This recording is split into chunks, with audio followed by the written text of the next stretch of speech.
میرے مصطفیٰ کریم علیہ السلام نے فرمایا بدترین دعوت ہے جس میں امیر بلائے جائے غریب نہ بلائے جائے. وہ بدترین دعوت حضرت ابراہیم کا طریقہ رہا ساری زندگی مہمان نوازی. ایک وقت ایسا آیا کہ اللہ تعالیٰ نے حضرت ابراہیم کو بہت زیادہ مال عطا فرمایا. اتنے اونٹ گنے نہیں جاتے, گائیں اتنی زیادہ کہ شمار نہیں ہوتی, بکرے بکریاں اتنی زیادہ کہ شمار, بہت زیادہ مال اللہ نے عطا فرمایا. اور ابھی کچھ عرصہ پہلے آپ پیچھے جائیں نا تو جو لفظ مال تھا وہ روپے پہ تو بولا ہی نہیں جاتا, وہ جانوروں پہ بولا جاتا. بہت زیادہ مال اللہ نے دیا, بکریاں گائیں اونٹ بیل بڑا کچھ. رب کریم نے فرشتوں سے فرمایا کہ واتخذ اللہ ابراہیم خلیلا, ابراہیم میرا دوست ہے. تو فرشتے کہنے لگے یا اللہ جسے اتنا کچھ دیا جائے اس نے دوست تو بننا ہی ہوتا ہے, تو نوازا ہی پڑا ہے, اتنا مال اتنے کھیت کھلیان اتنا کچھ. اللہ کریم نے فرمایا جاؤ آزمائش کر لو, امتحان لے لو. فرشتہ امتحان لینے پہنچ گیا. حضرت ابراہیم کے جانور چر رہے ہیں چراگاہ میں, حضرت ابراہیم بھی ہیں غلام بھی ہیں, بہت بڑا ریوڑ ہے. آپ تشریف فرمائیں. ایک فرشتہ آیا تو کھیت میں چھپ کے بیٹھ گیا اور بلند آواز سے کہنے لگا سبحان اللہ والحمد للہ ولا الہ الا اللہ واللہ. یہ تسبیح بڑی پسند ہے, محبوب نے ان کی فضیلت بیان کی. اب وہ حضرت سیدنا ابراہیم علیہ السلام کھڑے تھے تو وہ کھیت میں بیٹھ کے تسبیح پڑھنے لگا سبحان اللہ والحمد للہ ولا الہ الا اللہ. حضرت ابراہیم کہنے لگے یہ میرے رب کا نام کون لے رہا ہے, بڑی اس کی میٹھی آواز ہے, بڑی کون ہے. ڈھونڈنے لگے, گھومتے گھومتے اس کے پاس چلے گئے. فرشتہ انسانی شکل میں, تو میرے رب کا ذکر کر رہا تھا؟ اس نے کہا میں ہی کر رہا تھا. فرمانے لگے یار ایک دفعہ پھر نہیں کرتا. تو کہنے لگا ابراہیم پہلے تو میں اپنی مرضی سے کر رہا تھا, تو کہتا ہے تو پیسے لگیں گے, پیسے ہیں تو کر دیتا ہوں. حضرت ابراہیم کہنے لگے بول تو کیا لے گا, میرے اللہ کا ذکر سنانے کا کیا لے گا؟ کہنے لگا جتنی بکریاں آپ چرا رہے ہیں ساری دے دے تو میں اللہ کا ذکر سنا دیتا ہوں. اور آپ نے فرمایا بس جا تیری ساری ہوئی میرے رب کا ذکر سنا. اور پھر شروع ہو گیا سبحان اللہ الحمد للہ ولا الہ الا اللہ واللہ اکبر. حضرت ابراہیم علیہ السلام کیف میں, یار پھر ذرا سنا, نہ علما وچ پھسا سانو, تو یار دی گل سنا سانو, ذرا دوبارہ سنا. میں پھر سنایا, ایک دفعہ پھر کہا. فرشتہ کہنے لگا بس جی آپ کے پیسے پورے ہو گئے. حضرت ابراہیم کہنے لگے چل ایک دفعہ اور سنا. کہنے لگا پیسے لگیں گے, تو کیا لے گا؟ کہنے لگا گائیں بھینسیں ساری میری. فرمایا بس یار اتنی قیمت, تو سنا صحیح, سارا کچھ ہی تیرا. پھر شروع ہو گیا سبحان اللہ والحمد للہ ولا الہ الا اللہ واللہ اکبر. گائیں دے دی بھینسیں دے دی, وہ ذکر سناتا ہے. حضرت ابراہیم کبھی مچلتے ہیں, کبھی روتے ہیں, کبھی آہیں پڑھتے ہیں. تو میرے رب کا نام لے رہا ہے, ذرا پھر سے لے. کیف جاری ہے. کہنے لگا بس بھائی.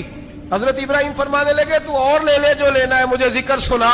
اس نے کہا ابراہیم بکریاں میں لے چکا, گائے بھینسیں میں لے چکا, اونٹ رہ گئے, سارے لے لوں گا پھر ذکر سناؤں گا. فرمایا جا تیرا ہوا تو ذکر سناتا رہ, میں دیتا ہوں. دے دیا. کچھ دیر ذکر کیا تو اب خاموش ہو گیا. حضرت ابراہیم خلیل اللہ علیہ السلام فرمانے لگے ذکر سنا.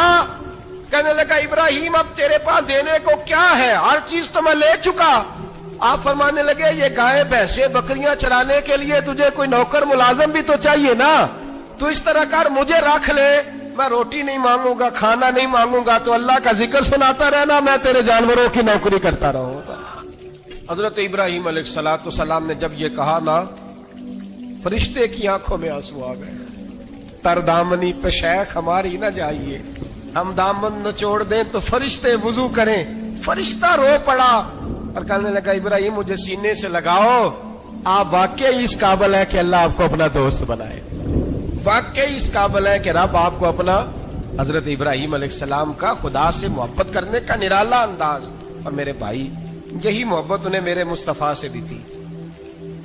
ایک نبی گھر بنا رہا ہے, دوسرا بنوا رہا ہے. حضرت اسماعیل علیہ السلام پتھر اٹھا اٹھا کے لا رہے ہیں, جناب ابراہیم بنا رہے ہیں. جب خانہ کعبہ بن گیا تو کہنے لگے ربنا وابعث فیہم رسولا, اے اللہ اب اسے بسانے کے لیے اپنا آخری رسول بھی عطا فرما. نبی پاک فرماتے ہیں میں دعا ہوں حضرت ابراہیم کی. اور حضرت ابراہیم سے رب کریم نے فرمایا چل ابراہیم کوئی چیز دے, تو کہا یا اللہ تینوں ہی تیرے نام پہ قربان کرتا ہوں, تیری ہوئی ساری, ہر شے تیری. حضرت ابراہیم نے دین کے لیے, آپ شہر بابل کے قریب پیدا ہوئے تھے, وہاں سے مصر آئے، مصر سے فلسطین آئے، اور فلسطین سے آ کر کے کعبہ آباد فرمایا۔ زندگی سفروں میں گزری۔ سفر ایک تکلیف والی چیز ہے، پر حضرت ابراہیم نے وطن چھوڑ دیا، گھر چھوڑ دیا۔ جان بڑی عزیز ہوتی ہے، تو حضرت ابراہیم نے جب دین کے لیے نکلے تو جد و جہد کی، گھر کے اندر بھی گھر کے باہر بھی۔ آپ کے والد کا نام طارق ہے، وہ توحید پرست تھے، ایماندار تھے، پرہیزگار تھے۔ آپ کے چچا کا نام آزر ہے، وہ بت پرست تھے، بت بیچا کرتے تھے۔ حضرت سیدنا ابراہیم علیہ السلام جب میدان عمل میں نکلے تو حضرت ابراہیم علیہ السلام نے اپنے گھر سے جہاد شروع کیا۔ لڑنا پڑا، گھر کے اصولوں سے، چچا نے جو رواج بنائے ہوئے تھے اس رواج سے ٹکرائے۔ فرمایا میں اپنے گھر کے اندر یہ بت پرستی نہیں ہونے دیں گا۔ چچا کو ایک دفعہ نہیں، بار بار 100 دفعہ سمجھایا۔ آپ کا چچا بت بنا کے بیچا کرتا تھا۔ حضرت ابراہیم علیہ السلام تھوڑے بڑے ہوئے تو کہنے لگا کہ چلو میرے ساتھ، تم بھی بت بیچنے ہیں، ہمارا کاروبار ہے۔ حضرت ابراہیم ساتھ نکلے تو بت پکڑا ہے، گندے پانی کے اندر اس بت کو ڈبوتے ہیں، کہتے ہیں کسی نے خریدنا ہے تو خرید لو، نہ یہ نفع دے سکتا ہے نہ نقصان دے سکتا ہے، جو اپنا آپ نہیں بچا سکتا تمہیں کیا بچائے گا، خریدنا ہے تو خرید لو۔ چچا کہنے لگا تو کاروبار چمکا رہا ہے کہ تباہ کر رہا ہے۔ گھر میں بڑے معاملات خراب ہوئے، جھگڑے ہوئے، لیکن حضرت ابراہیم علیہ السلام ایک منٹ کے لیے بھی اپنے گھر کے اندر بھی کمپرومائز کرنے کو تیار۔ یہ تھوڑا مشکل میں نے پہلو چھیڑ دیا ہے، یہ تھوڑا مشکل پہلو چھیڑ دیا ہے۔ بڑا سمجھدار آدمی ہے پر بیوی سے پردہ نہیں کرا سکتا، سیانا ہے، پنچایت کا بندہ ہے، جو اس سے آپ کہیں گے وہ بات یہ سنائے گا، لیکن کہتا نہیں جی میں نے کوشش کر لی ہے۔ اس قسم کی کوشش ہے صاحب، کیسے ہو گیا؟ حضرت ابراہیم علیہ السلام نے گھر کے اندر سے فرمایا نہیں کرنے دوں گا، گھر کے اندر بھی ٹکرائے۔ فرمایا تم جو بھی ہو، پاش پاش کیا چچا کے اصولوں کو، اور باہر جب نکلے تو صرف علاقے کے چیئرمین سے نہیں ٹکرائے، ایم پی ایم این اے وزیر مشیر سے نہیں ٹکرائے، سپر پاور نمرود دنیا کا واحد حکمران تھا، اس وقت دوسرا کوئی حکمران ہی نہیں تھا، اکیلے حکمران سے جا کر ٹکرائے۔ کوئی ساتھ فوج نہیں تھی، کوئی ساتھ ان کے طاقت بظاہر دنیا داری کی کوئی نہیں تھی، پر حضرت ابراہیم جا کے ٹکرائے۔ اور میرے رسول پاک صلی اللہ علیہ وسلم نے سند بیان کی، فرمایا افضل الجہاد کلمۃ الحق عند سلطان الجابر۔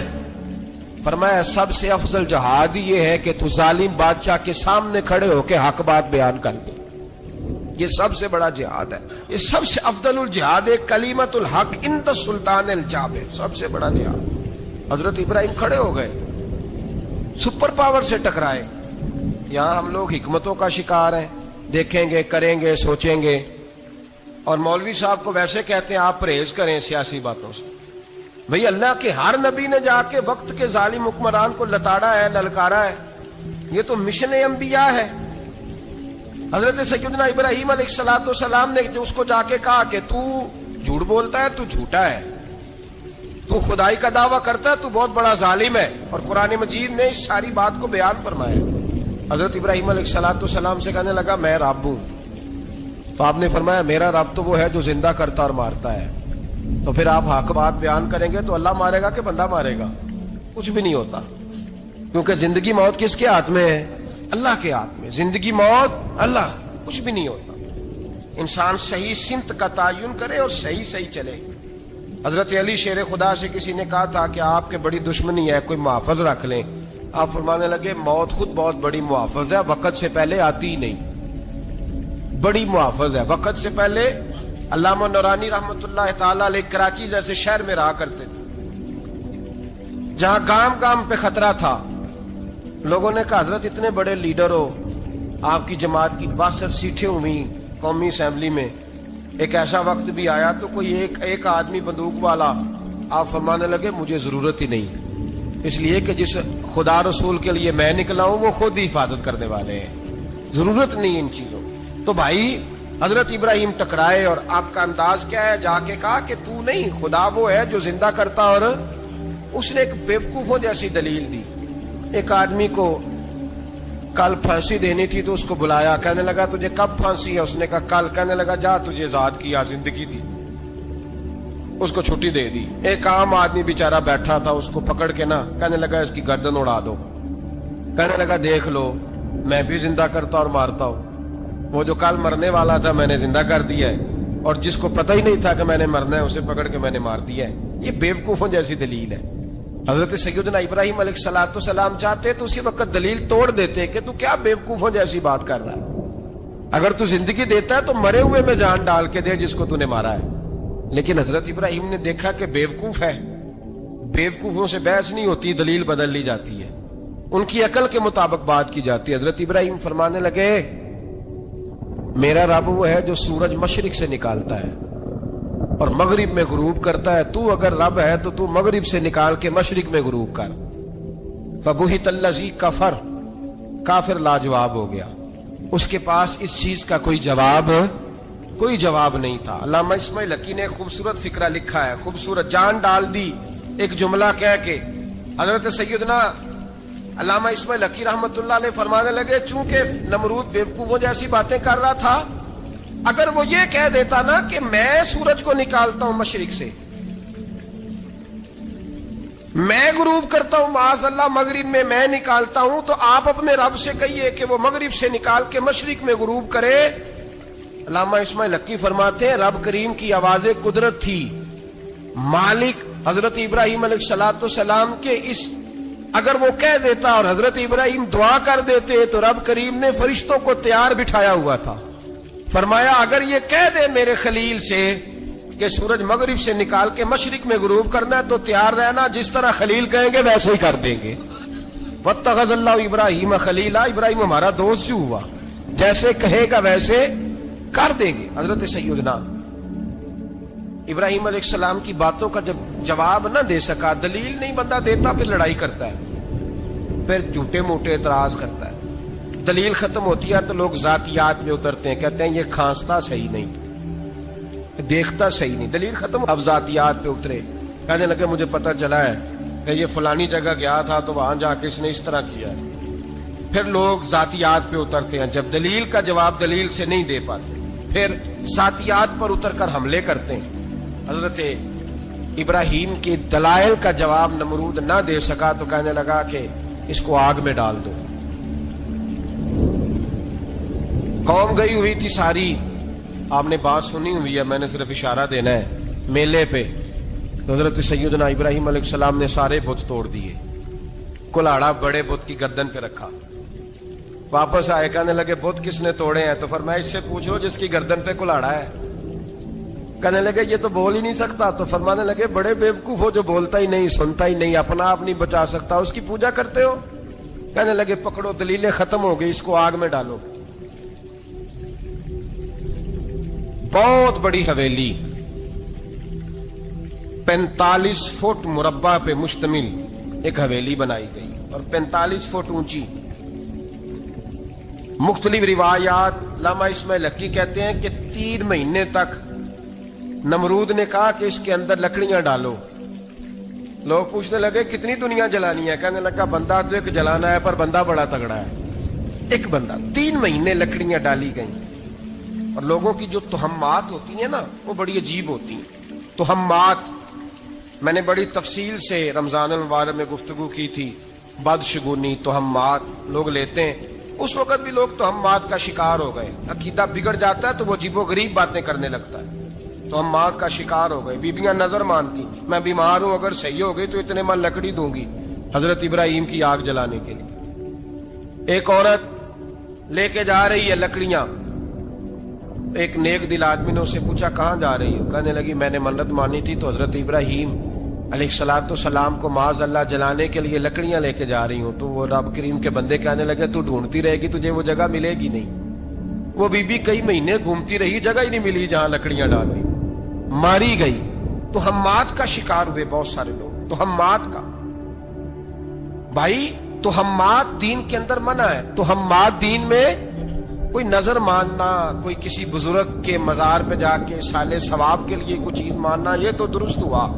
لیکن غیر شرعی نظریں مان لینا کہ میں آگ کے گرد چکر لگاؤں گا، میں جناب وہاں جا کے یہ والا تماشا کروں گا، میں دھاگا باندھوں گا، میں رسا کاٹوں گا، میں وہاں گندے ہوں سے پانی پیوں گا، ان کی شریعت اجازت؟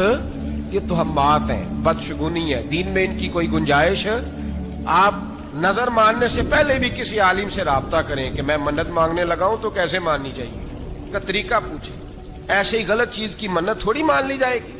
بہرحال آمدام برسرے مطلب حضرت ابراہیم کے لیے آگ جلائی گئی، 45 فٹ اونچی آگ ہے، پرندہ بھی اوپر سے گزرتا ہے تو نیچے گر جاتا ہے جل کے، اتنے دن لگا کے آگ جلائی گئی۔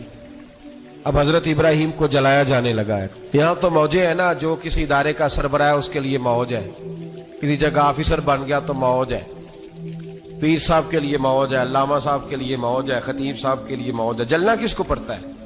وہ علی کوئی نہیں رہا الا ماشاءاللہ، وہ لوگ گزر گئے جو تکلیفیں سہ کے کام کرتے تھے، گزر گیا زمانہ۔ حضرت سیدنا ابراہیم علیہ السلام کو جلایا جانے لگا ہے تو اب اتنی بڑی آگ ہے تو ڈالیں کیسے؟ شیطان نے تجویز دی کہ منجنیق بناؤ، منجنیق، بڑے بڑے بانس باندھ کے ان کے نیچے رسا باندھو۔ وہ جس طرح جھولنے کے لیے جھولا بنایا جاتا ہے، اس طرح ایک منجنیق پرانے زمانے میں اس میں پتھر رکھ کے پھینکے جاتے تھے دشمنوں پہ، وہ منجنیق بنائی گئی کہ دور سے حضرت ابراہیم کو پھینکیں گے۔ ہاتھ حضرت ابراہیم کے باندھ دیے، پاؤں مبارک باندھ دیے، پوری زمین پہ ایک نام لینے والا خدا کا، اور اس کو آج رسیوں میں جکڑا ہوا ہے۔ جب پھینکا جانے لگا نا آگ میں تو حوریں رونے لگی، فرشتے تڑپنے لگے، اے اللہ یہ کیا ہونے لگا ہے؟ ایک تیرا خلیل اور وہ بھی آگ میں۔ فرمایا جاؤ جا کے اس سے کہو اگر تمہاری مدد لیتا ہے تو اسے بچاؤ۔ ہوا کا فرشتہ آیا، کہا ابراہیم اگر تو کہے، او بھائی ان چیزوں کو کہانی سمجھ کے نہ سنا کریں، یہ داستان نہیں، یہ وہ طریقے ہیں جو ہمارے رسول نے ہمیں اپنانے کا حکم ارشاد فرمایا ہے، جو عقیدے، یہ وہ نظریات ہیں جو ہمیں اوڑھنے کو کہا گیا۔ اپنے رب کریم کی رضا پہ راضی رہنے کے یہ وہ خوبصورت مواقع ہیں صوفیاء نے جن کو بنا کر سمجھا کر ہم تک پہنچایا ہے۔ یہ ہے اہل طریقت کی باتیں، وہ کہتے ہیں یار جس حال میں رکھے راضی رہنا ہے۔ حضرت ابراہیم علیہ السلام کو پھینکا جا رہا ہے، فرشتہ آیا، اے اللہ کے خلیل اگر حکم دو تو اتنی ہوا چلاؤں کہ نمرودی جل جائیں سارے، آگ ان پہ پھینک دی جائے۔ آپ نے فرمایا تو جا، تجھ سے مجھے کوئی کام نہیں۔ تھوڑی دیر کے بعد پانی کا فرشتہ آیا، کہا حضور اتنی بارش برساؤں گا کہ آگ بجھ جائے گی۔ فرمایا تو جا، تجھ سے کوئی کام نہیں۔ اب جب منجنیق میں رکھ دیے گئے، آگ میں جانے کا لمحہ ہے، تیاری ہے، حضرت جبریل امین حاضر خدمت ہوئے، کہا ابراہیم کوئی حاجت؟ فرمایا تجھ سے کوئی نہیں۔ کہا چلو مجھ سے نہیں تو رب کریم سے ہی بات کر لو، مجھے پتا ہے میں چھوٹا ہوں، آپ مجھ سے مدد کیوں لوگے، رب کریم سے ہی بات کر لیں۔ تو حضرت ابراہیم کہنے لگے جبریل یہ بتا، رب کو نہیں پتا اس کا خلیل کس حال میں ہے، اسے نہیں پتا میں کس حال میں ہوں، میرے ہاتھ بندھے ہیں، پیر بندھے ہیں آگ میں، اسے نہیں پتا۔ بتایا تو اسے جاتا ہے جس سے خبر نہ ہو، تو اگر اسے پتا ہے، اگر وہ جلانے پہ راضی ہے تو میں بھی جلنے کو تیار ہوں، میں تیار ہوں، میں تیار ہوں، اسے کہو ٹھیک ہے۔ حضرت سیدنا ابراہیم علیہ السلام کو منجنیق میں ڈال کے جو پھینکا آگ میں، یا نار کونی بردم و سلاما علی ابراہیم، اللہ نے فرمایا اے آگ میرے ابراہیم پہ ٹھنڈی بھی ہو جا اور سلامتی والی بھی ہو جا۔ حضرت ابراہیم کو دو فرشتوں نے بٹھا دیا زمین پہ، پھول کھلے ہیں، کونپلیں مہک رہی ہیں، کلیاں خوشبو دے رہی ہیں۔ حضرت ابراہیم نے سر سجدے میں رکھ دیا، سبحان اللہ والحمد للہ ولا الہ الا اللہ واللہ اکبر۔ حضرت ابراہیم اللہ کی تسبیح پڑھنے لگے، رب کریم کا شکر بجا لانے لگے۔ نکلے وہاں سے، کچھ دن گزر گئے، نکلے، حکم ہو گیا ابراہیم علاقہ چھوڑ دو۔ حضرت ابراہیم علیہ السلام وہاں سے نکل کے مصر آئے، چچا کے پاس ٹھہرے، انہوں نے اپنی بیٹی جناب سارہ کا نکاح کر دیا۔ کچھ آگے بڑھے تو ایک ظالم بادشاہ سے ٹکرائے، اس نے ایک شہزادی، ایک بادشاہ کی بیٹی قید کی ہوئی تھی، جناب ہاجرہ نام تھا، ان کو قید سے چھڑا کے ساتھ لائے۔ حضرت لوط علیہ السلام بھی ساتھ، یہ 4 لوگوں کا قافلہ چلا، فلسطین میں جا کے پڑاؤ ڈالا، گھر بار چھوڑا، تبلیغ شروع ہوئی۔ حضرت ابراہیم کے گھر میں 2 خواتین ہیں، ایک آپ کی بیوی ہیں، ایک حضرت ہاجرہ ہے، اولاد کوئی نہیں۔